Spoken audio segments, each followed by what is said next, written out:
श्री स्वामी समर्थ. मी रोज गुरुचरित्राचं गुरुदत्त बाबांनी मी रोज वाचते. त्याचबरोबर मी कथासार श्री स्वामी चरित्र आज माझा अध्याय 16वा चालू आहे. या अध्यायाचा प्रारंभ करताना ग्रंथकार स्वामी समर्थाविषयी सांगतात की भक्तजनांच्या रक्षणासाठी यती रूप धारण करणाऱ्या श्री दत्तात्रयामुळे पृथ्वीवर अक्कलकोट येथे वास्तव्य केले आहे. त्यासोबतच या अध्यायामध्ये येणारे श्रेष्ठ अशा स्वामीसुतांचे चरित्र जे कोणी भक्त मनोभावे श्रवण करतील त्याचे महादोष लयाला जातील, नाश पावतील असे ठाम प्रतिपादन करीत ग्रंथकार स्वामीसुतांचे चरित्र कथन करीत आहेत.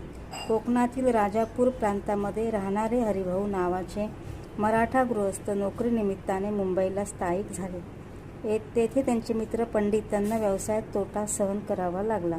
त्यांनी स्वामीचरणी गाऱ्हाणे घातले की आपण 8 दिवसात मला कर्जमुक्त केले तर मी आपल्या दर्शनास येईल. पुढे 7 दिवस काही घडले नाही. मात्र 8व्या दिवशी हरिभाऊ व त्यांचे मित्र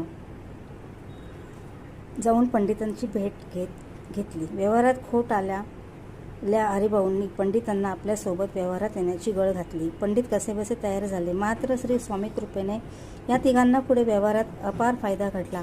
त्यामुळे हे सर्वजण अक्कलकोटास गेले व श्री स्वामी कृपेचा आनंद अनुभवू लागले. श्री स्वामींनी हरिभाऊंना चांदीच्या पादुका तयार करून आणण्यास सांगितले. यातूनच हरिभाऊंना श्री स्वामींचा ध्यास लागला. ते वारंवार अक्कलकोटास जाऊ लागले.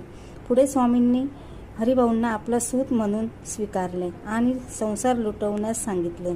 श्री स्वामींच्या सांगण्यावरून हरिभाऊंनी संसार लुटवला आणि गोसावी होऊन मुंबई येथे श्री स्वामी मठाची स्थापना केली व स्वतःला ते पूर्वत्वाने श्री स्वामी सेवेमध्ये झोकून देते झाले. श्री 16वा अध्याय कथासार समाप्ती.